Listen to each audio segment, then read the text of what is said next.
Good afternoon, Year 6, unless of course you're watching this in the morning or the evening, in which case good morning or good evening. But it's the afternoon here and we're out in my garden. Welcome to English at Hummersnott Academy. Unfortunately, of course, we can't get you in for a lesson, and you'd usually have an hour of English, at least 1 hour of English before you start in September. So I'm going to give you at least a little bit of a taster as to what you might expect in your English lessons when you do arrive in September, something to look forward to.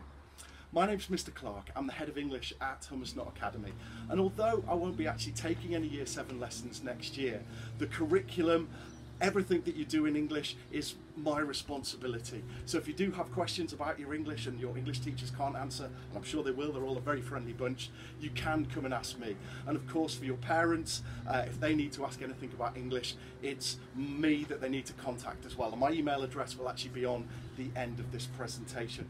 But most importantly, I want to give you a flavour of what to expect in your English lessons, some of the skills that you might need with your English as we move forward into Year 7, and to give you an overview of what the year is. So our aims for this session, give you some idea of what Hummersnott in your English Year 7 lessons will look like, and to practice one particularly important skill. Right, my important skill is to try and tear one of these off without ruining the whole thing. Success. Right, so in Year 7 at Hummersnott Academy, we split our curriculum into 3 units, one for each of the 3 terms while we're at school. So term 1, you'll do a novel. Now I'm not going to tell you what novel it is, but I am going to give you some clues. And if anybody wants to guess what novel we're going to study, feel free to email me at the address at the end of the presentation. We're going to study a novel by a man whose surname is actually the same as one of the colleges at Hummersnott. In the book, several things are important. X will always mark the spot. A black spot is always bad news, and Long John Silver is never to be trusted. I won't tell you any more than that, but you can have a think about which novel you're going to study. Through that term, you'll look at narrative structure, you'll look at writing your own narratives, and most importantly, you'll look at how writers create descriptions, create scenes of characters, of distant places and distant lands, and have a go at creating some of your own. By the time we get to term 2, we're looking at heroes and villains. If the wind dies down to let you see that, we'll look at some heroes and villains. We actually start by looking at some non-fiction heroes. We're looking at 2 heroes of feminism. And then after that, you're going to look at 2 great heroes of English literature. And actually, if you ask a lot of people who are the most 2 significant figures in English literature, they would probably come up with these 2 writers. Again, feel free to email me and let me know your guesses there, and I'll tell you whether you're right or wrong. But all the way through, we're looking at heroes and villains. How these 2 writers encapsulate the idea of what it is to be a hero. What is it to be heroic? What deeds put you into that category? And also, how do they describe villains? And villains are much more interesting to look at, actually. So we'll probably spend more time looking at villains than we do at heroes. Finally, by the time we get to term 3, you'll be looking at 3 genres. A genre is a style of writing. And what we're going to look at is 3 different styles, all of which come under fear fiction. We're going to look at spy stories, we're going to look at gothic stories, and we're going to look at dystopian stories. And we're going to have a go at writing all of those ourselves as well. Okay, so that's what faces you in Year 7 at Hummersnott, and as you move forward through Key Stage 3, once again each term will be something separate, and it will follow a similar pattern as we go through, and we'll build up those skills as we head towards your GCSEs, which seem a long way away, but funnily enough, once you start at Hummersnott, you'll be amazed at how quickly that time goes. Right, third thing. We're going to look at what might be the most important skill for your English, and actually one of your most important skills in life, the skill to infer. Let me see if I can sort that there. Right, the skill to infer. What inference is, it's reading between the lines. A lot of the time writers, or even people in life when they speak to you, won't necessarily tell you very clearly what they mean. They'll only give you an impression, they'll give you a sense. You've got to dive between the lines and read what is suggested and not said. And we're going to have a little go as an example in a second now. Now hopefully attached to this document you'll have also seen an extract from The Secret Garden by Frances Hodgson Burnett. And what we're going to do now is head into the secret garden here at home and have a look at some quotes to practice our inference skills.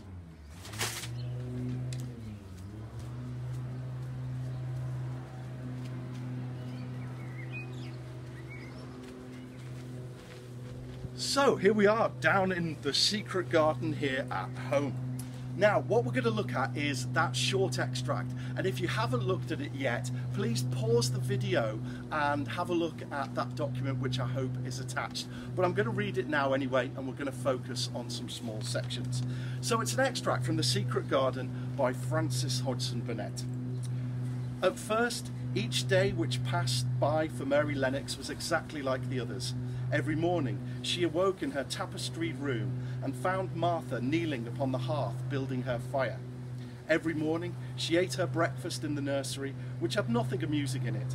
And after each breakfast she gazed out of the window across to the huge moor which seemed to spread out on all sides and climb up to the sky. And after she had stared for a while, she realised that if she did not go out, she would have to stay in and do nothing. And so she went out. She did not know that this was the best thing she could have done. And she did not know that when she began to walk quickly or even run along the paths and down the avenue, she was stirring her slow blood and making herself stronger by fighting with the wind which swept down from the moor. She ran only to make herself warm, and she hated the wind which rushed at her face and roared and held her back as if it was some giant she could not see. Okay, now in that section, the writer gives us lots of impressions about the life that Martha, the main character, is leading, and lots of impressions about her impressions of the moor. She never tells us how she feels about that, it's only suggested, and through inference we need to work out what it is that Frances Hodgson Burnett is trying to say about what Martha feels. So let's take one very simple example to start with. This three-word quote that you can see on the board behind me. Her tapestried room. Now, that tells us quite a lot actually. It tells us that she has tapestries in our room. But actually to think about what that suggests even more, to really infer from that particular quote, we need to dig a bit deeper. So, let's have a look under here. A tapestry is a wall hanging. Okay. Now usually on our walls we might have posters, we might have paintings, but here in Martha's room she has tapestries. And the very fact that it's a tapestried room suggests that it's probably not just one or two, it's probably full of tapestries. So what does that tell us? Let's have a look at the second bit. Well, tapestries are usually quite expensive. I dare say that not very many of you have tapestries in your room. You might have some home crocheting or needlework, I've no idea. But not very many of us will have tapestries in our room because they're usually expensive. So what does that say about her room? Well, it suggests that her room is in a big, expensive house and they've got quite a bit of money to spare. So what we've done from three words is we've inferred that she lives in quite a rich house. Notice it doesn't tell us that there. What we've done is that little bit of work, and sometimes it's subconscious. We don't even know we're doing it because we assume those things, and naturally as human beings and as good readers we can infer anyway. But what we've done is we've taken three words and we've been able to tell from those three words that she lives in quite an expensive room in quite a big, expensive, rich house. She's quite an affluent family. All right, now, this is the hardest bit, getting these bits off. Right, put those over there a second.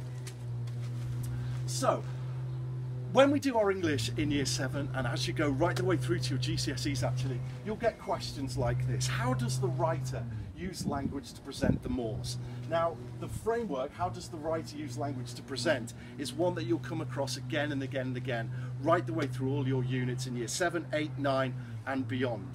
And it's a really key structure, because what you're doing is you're thinking about what the writer's doing and you're using your inference skills in order to present what you can understand from your reading. So let's have a look. How does the writer use language to present the moors? The first step to answer that is to write a statement to answer that question. Well, here's our statement. The writer presents the moors as a huge, quite frightening place. And actually, if you read through now and pause the video, I want you to have a look for some evidence that actually it is quite a frightening, huge place. So, now we've done our statement, we need to find evidence. And what I mean by evidence, and I bet you do this whether you use a PEE structure, a PEED, a PEEL, an SQIE like we use at Hummusnot, a PEASL, it's called all sorts of different things. But effectively what you're doing is you're answering the question and finding the evidence to back it up.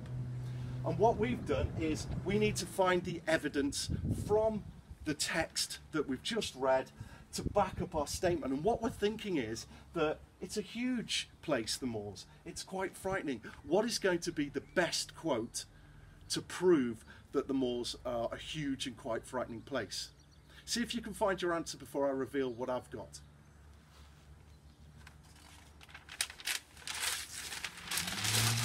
So, there's my quote. There's the evidence that I've found. The moors seem to spread out on all sides and climb to the sky. Let's think about that. It seemed to spread out on all sides and climb to the sky. So we've got the sense that it's almost everywhere. It encapsulates everything that she can possibly see. She can see nothing except those moors. So that gives us the sense of huge, but why frightening? What we've got to do is infer, use our inference skills to dig a little bit deeper between the lines to try and work out what Frances Hodgson Burnett is saying. And what she's saying is this. The size of the moors seems overwhelming and enormous because it surrounds her, which also creates a sense of fear. That's our inference. It seemed to spread out, so it seems like it's growing. As she goes further and further into the moors seem to get bigger and bigger. It climbs up to the sky. So that again gives that sense that she's trapped, that there's nowhere else to go. It seems to be everywhere. So the moors at the first glance seem quite frightening for her. And this is how we'd write it up. The size of the moors seems overwhelming and enormous because it surrounds her, which also creates a sense of fear.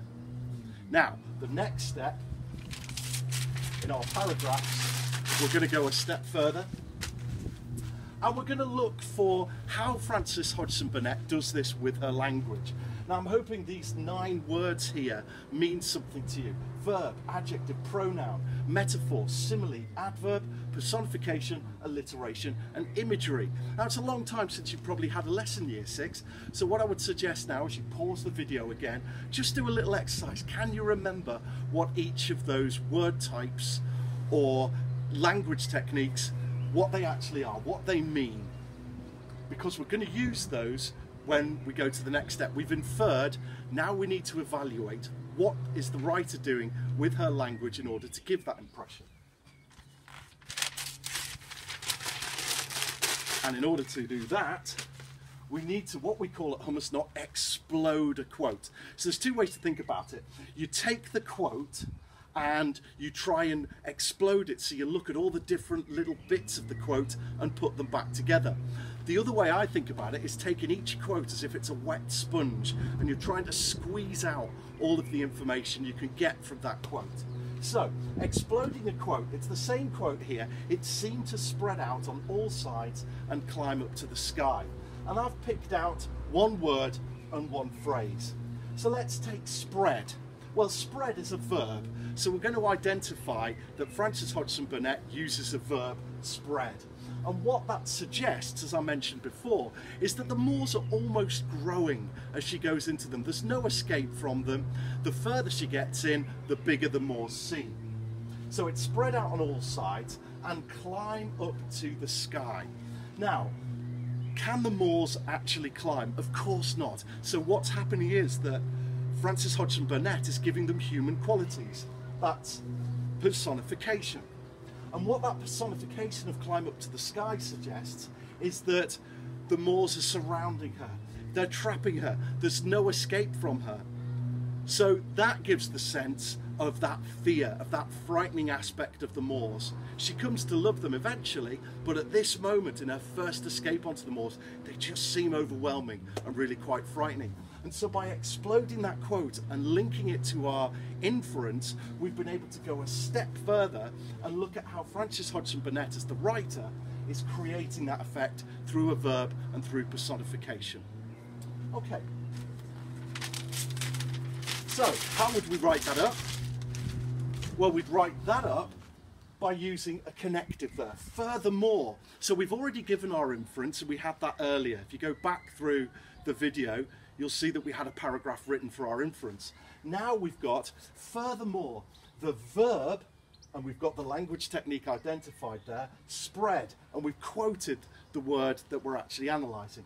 Furthermore, the verb spread gives the impression that the moors are almost growing, making her feel fearful and trapped. So we've gone a step further. We've said more than they're just frightening. We've now said why they're more frightening and how Frances Hodgson Burnett has created that sense of fear and created that sense of size. And then we might add to that about the climb up to the sky. Additionally, the personification climb up to the sky gives the impression that. You might want to have a go at writing that up. Look back at the video, see what I've said, and try and put it in your own words. And again, if you want to email those to me, you're very more than welcome to do that. So, our final part, how does the writer present the moors? Well, you've already got a paragraph split into your 4 parts. Your statement, answering the question in a short summary. You've found your quote, the evidence from the passage, the words that you're going to use as your evidence of what you've said in the statement. You've inferred from that, what does that whole quote suggest? And finally, you've given me an evaluation. You've said which parts of that quote are giving you that particular impression and actually analysing what the writer is doing with the verb and the personification in that case. What I'd like you to do as a task, and again my email address is on there for all questions, ecl@hummusnot.org.uk.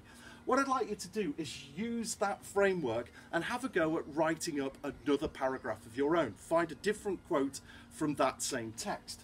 The writer also presents the moors as quite scary when it says, that part there is where you need to find your quote, your evidence from the text. This suggests this is the bit there where you give your inference. Why does that quote show that the moors are quite scary? Then finally, the something, here you're going to find a language technique. It might be an adjective, it might be a simile, it might be another verb. You're going to put a particular language technique in there that you've identified in your quote. The adverb, verb, simile, whatever it might be, gives the impression that, and then you're going to focus in on that particular word. Give it a go. If you can master this skill of inference, the whole world of English is at your feet. In the meantime, I hope this has been a useful introduction, and we look forward very much to welcoming you in the English department in September and can't wait to see you. Have a great summer in the meantime and keep working hard.